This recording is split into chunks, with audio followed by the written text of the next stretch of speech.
New York Attorney General Letitia James indicted on federal fraud charges, and it stems from an investigation that President Trump's publicly supported. All right, prosecutors in Virginia allege James lied on mortgage paperwork to get a favorable loan. Fox 5's Richard Jacob is live in studio with a closer look at the case. Richard. Steve, Natasha, Letitia James made headlines back in 2023 when she publicly said that, quote, Donald Trump was not above the law when it came to his civil fraud case, a case James led against the president. But 3.5 years later, the president's Justice Department has now indicted the Attorney General on federal charges. If convicted, she faces up to 30 years in prison. That federal grand jury indicting the state attorney general on criminal charges of bank fraud and making false statements to a financial institution.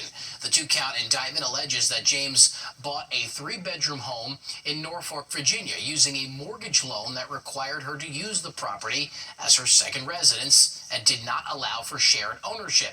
But the indictment claims that the property was, quote, was occupied or used by James as secondary residence, but rather a rental investment property. Basically, the indictment is alleging misrepresentation, which allowed James to obtain more favorable loan terms, which allegedly saved the Attorney General $19,000. Letitia James is denying all of this, calling the charges baseless and a weaponization of our justice system. These charges are baseless, and the president's own public statements make clear that his only goal is political retribution at any cost.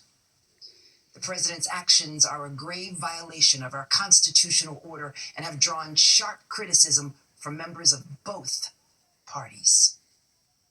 His decision to fire a United States attorney who refused to bring charges against me and replace them with someone who is blindly loyal not to the law, but to the president is antithetical to the bedrock principles of our country.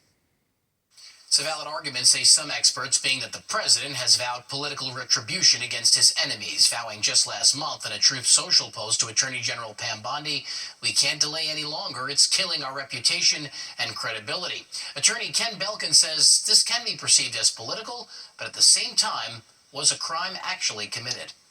You're in her shoes. You're going to want to say it's political, it's retribution, but the question really is, number one, is this a real crime, which it is, and number two, can the allegations be proven beyond a reasonable doubt in a court of law? And look, a lot of things have been said. There's a lot of stuff about the public records out there. It does appear that she, made statements that this was her primary residence on loan applications. The president also called on Bondi to indict former FBI Director James Comey. That indictment came down 2 weeks ago, with Comey pleading not guilty yesterday after being charged with making false statements to Congress. As for Letitia James, she's expected to appear in a Norfolk, Virginia courtroom in 2 weeks. Steve. All right, thanks, Richard. Local Democratic leaders speaking out following the indictment, voicing their support for James. I am asking you to look within yourself and recognize what is happening in joining us, to standing up for Tish James, standing up for democracy, and standing against this simpleton authoritarian. Our coverage of the James indictment continues tomorrow morning, beginning on Good Day at 4:30 a.m. and anytime on the Fox Local app. To the Middle East now, the Israeli government signing off on the first phase of the peace deal with Hamas. The agreement calls for all 20 living hostages to be released in the coming days, most likely Monday or Tuesday.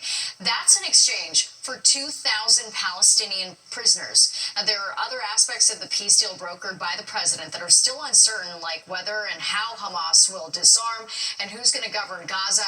The U.S. is sending 200 troops to Israel to help support and monitor the deal. Officials say no American troops will be sent into Gaza.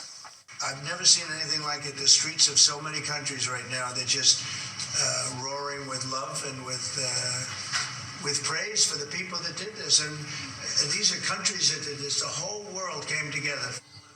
And according to the Associated Press, the ceasefire should begin immediately. The Israeli military now has 24 hours to pull back its forces. President Trump plans to go to the Middle East as soon as Sunday. Developing tonight, a judge blocks the deployment of National Guard troops to the Chicago area for at least 2 weeks. The judge saying there's no evidence to suggest a danger of rebellion, and says the Trump administration violated the 10th Amendment, which grants certain powers to states. The suspect accused of beating a subway rider to death will remain behind bars. 25-year-old David Mazarigos appeared in court today. He's facing multiple charges, including murder, robbery, and grand larceny. 64-year-old Nicola Tanzi was killed at the J Street station in Brooklyn on Tuesday afternoon. People who knew him say that he was a deeply religious man and a well-known member of the community.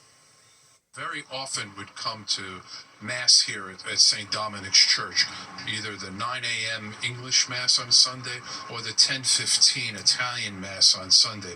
A man well known to the neighborhood. He's originally from Bari, Italy, and has a great affiliation with our Italian community here. The judge granted the Brooklyn DA's request that the suspect be held behind bars without bail. He did not enter a plea today, but will be back in court tomorrow. Lawmakers seem to be stuck in their efforts to pass a funding bill to reopen the government. There was some movement late today when Majority Leader John Thune floated the idea of holding a vote on expiring health care subsidies if Democrats first vote to support a stopgap spending bill. Senator Schumer dismissed that idea, saying Democrats need more than a verbal commitment to end the stalemate. All right, now to a Fox 5 weather alert. Temperatures taking a dip with frost settling in for some parts of the area tonight. And Nick Gregory is tracking the fall forecast in the Weather Center. It's certainly chilly out there, Nick. It is, and it's going to be quite chilly, especially in the suburbs. We're talking freeze warnings tonight as you move north of town here. Again, that's for areas interior southern Connecticut, the Hudson Valley, North Jersey, into Pennsylvania. And then the frost advisory comes up from Morris County and parts of Paramus County, Paramus County. I'm remembering my counties here, heading down into central New Jersey, Passaic County. That's what I wanted to say.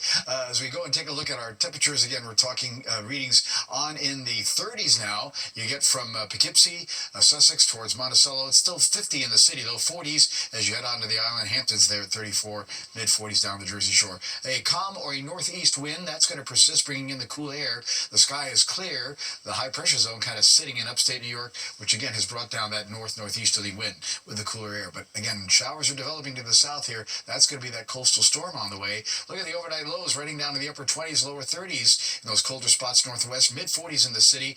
We'll get to about 62 as we get on into tomorrow afternoon, again with sunshine and some clouds. Things will start to go downhill, not so much tomorrow night as we go back to the 40s to mid 50s, but we'll see clouds win over on Saturday, a couple of showers in the afternoon, and then that coastal storm threat will rise for Sunday and Monday. Steve? Well, all right, thanks, Nick. Well, Andrew Cuomo gaining ground in the race for New York City mayor. Quinnipiac University putting out a new poll for the first time since Mayor Adams suspended his re-election bid. Cuomo jumped up by 10 points to 33%. He's still trailing far behind frontrunner Zoran Mamdani, who has 46%. Republican candidate Curtis Sliwa comes in third with 15%.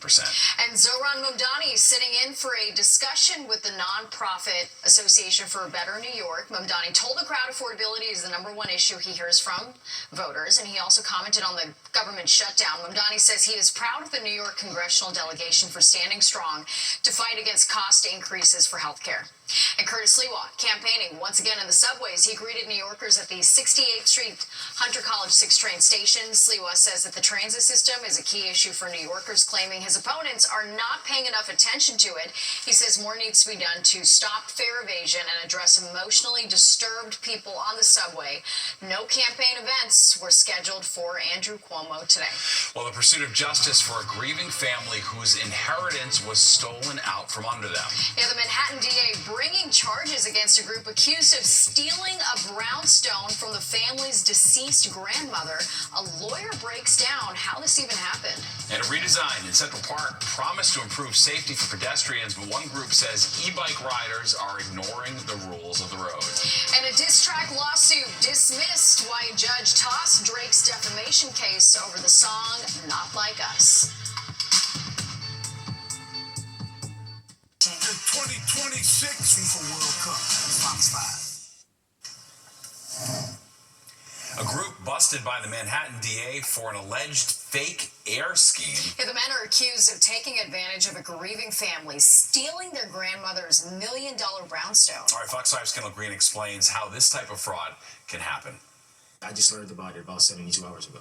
This tenant spent the last few days wrestling with a residential reality check, learning his basement apartment within a Harlem brownstone he's been renting for just under a month is at the center of a deed fraud investigation. An indictment from Manhattan DA Alvin Bragg's office this week charges 3 people and their businesses in connection with the alleged scheme. To do something like that with somebody's death, it kind of shook me up. Back in 2018, Acrian Marrero, the original owner of the brownstone on West 131st Street, passed away, and she left her home valued for more than $1 million to her husband, children, and grandchildren. But in April, investigators say 34-year-old Angela Ramos, though not pictured, posed as the heir of the home, signing multiple documents, including the deed for the home, before selling it, unbeknownst to the rightful owners. They came in, they transferred the property, and immediately what they do upon transfer is sell it to someone else.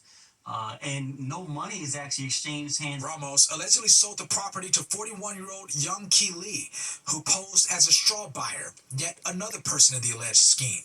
Court documents say when Lee purportedly bought the property, he then sold it for a little more than $1.5 million to a third person, 34-year-old Abdur Rahman, and his company Great Neck Acquisitions. Authorities accuse the trio through their businesses of using the stolen property for collateral to obtain a mortgage and construction loan totaling more than $1.6 million. The individuals and businesses now face several charges, including mortgage fraud, criminal possession of stolen property, and identity theft. Perhaps the most serious charge, first-degree grand larceny. They investigated and saw that the people who made these transfers were all connected. Now, we just spoke to a resident who just moved into the place about 3 weeks ago, and the number one question on his mind when he woke up was, what do I do next? I know that this is a stolen property now, so what's the next move? So that's what I'm really concerned about. Kendall Green, Fox 5 News.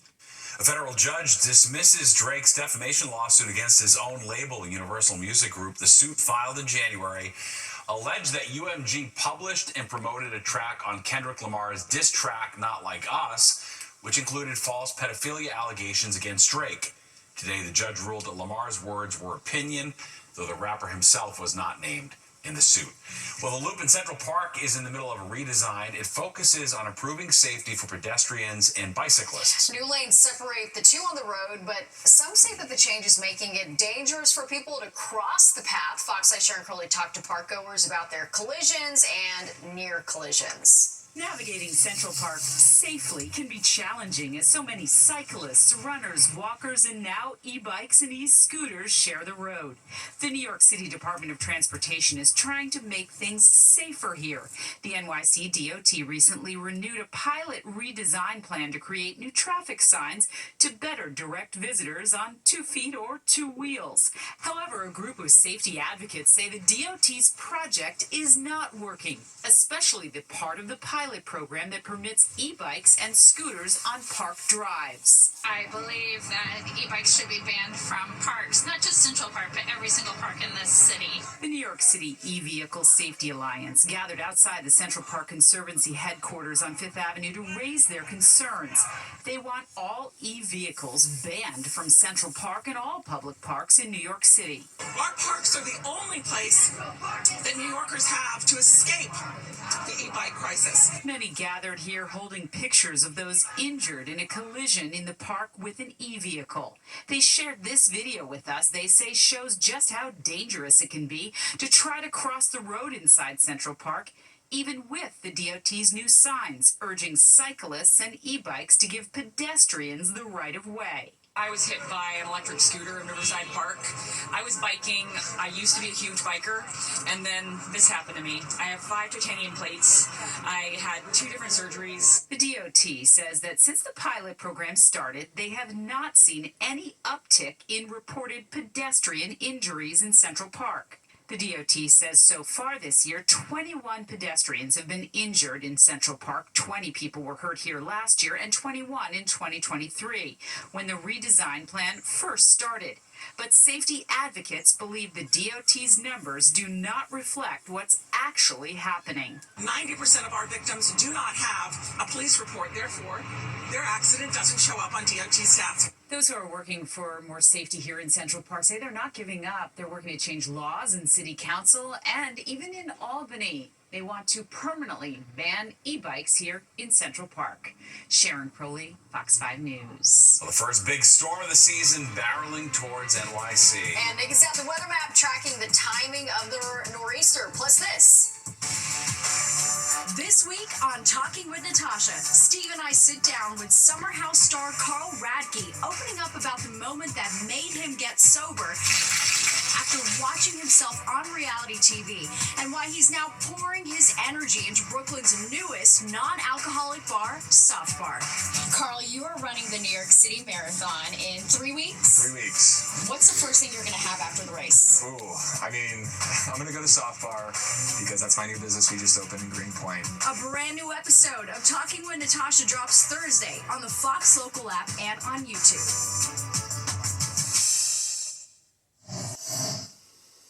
All right, it's definitely been a cool day for sure compared to where we've been, and it's a chilly night ahead. Clear sky overhead now, and we made it to 59 today. As I was saying yesterday, we were going to struggle to get to 60. That certainly was the case. 52 the low this morning, but that was not anywhere near a record low. That was 37 back in 1888. Right now in New York, 50. The sky is clear, the wind out of the east, but light. Humidity still very dry, and a very strong pressure reading is still rising. 30.50. High pressure builds in on top of us. So it's a cold night ahead. Coastal storm Sunday, Monday, probably even lingering to part of Tuesday, and this could bring damaging wind gusts of over 60 miles per hour. That's going to really be for Long Island, coastal areas of New Jersey as well.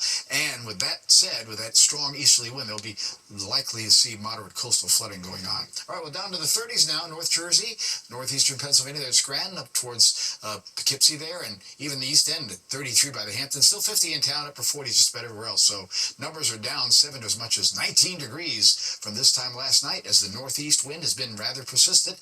It'll be that way for tonight on into tomorrow, keeping it cool. So we do have that freeze warning all across the northern suburbs until 9 a.m. Friday, and then the frost advisory if you get Bergen County and western Passaic County on southward towards Monmouth County in New Jersey as well.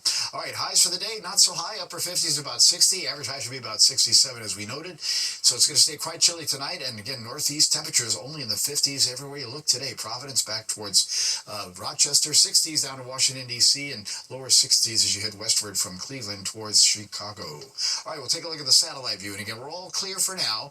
It'll stay that way tonight. Sort of this big ridge of high pressure kind of building in across northern New York State. That gave us that northeasterly wind. But keep your eye down here. That's going to be the developing coastal storm, and it'll be moving our way for the second half of the weekend. Upper 20s to about 30 in those colder spots tonight. So definitely a heavier jacket is needed. Mid 40s in the city, about 40 or so near the coast. Tomorrow, again, we'll get up towards the 60s, lower 60s, and then we'll see clouds move in on Saturday. Again, upper 60s, but there'll be the threat of some showers by later on in the day. Let's take a look at the American Global Forecast Model. That's showing that coastal storm coming right on up, then eventually kind of meandering slowly to the east. See, we're still being bothered by it on Tuesday, and the European model is going to show the same thing, up to about Delaware, then it kind of scoots off to the east, gives us problems with that high wind watch along the coast. That's for Sunday into Monday, and the coastal flood watch as well. That's again for Sunday on into Monday. Going down to 46 in the city tonight, 60s tomorrow. Again, late day shower Saturday, 68, then rain and wind for Sunday and Monday, probably lasting into part of Tuesday, lower 60s, and we get finally to dry out Wednesday and Thursday. We'll get back to more of the 10 o'clock news after this timeout.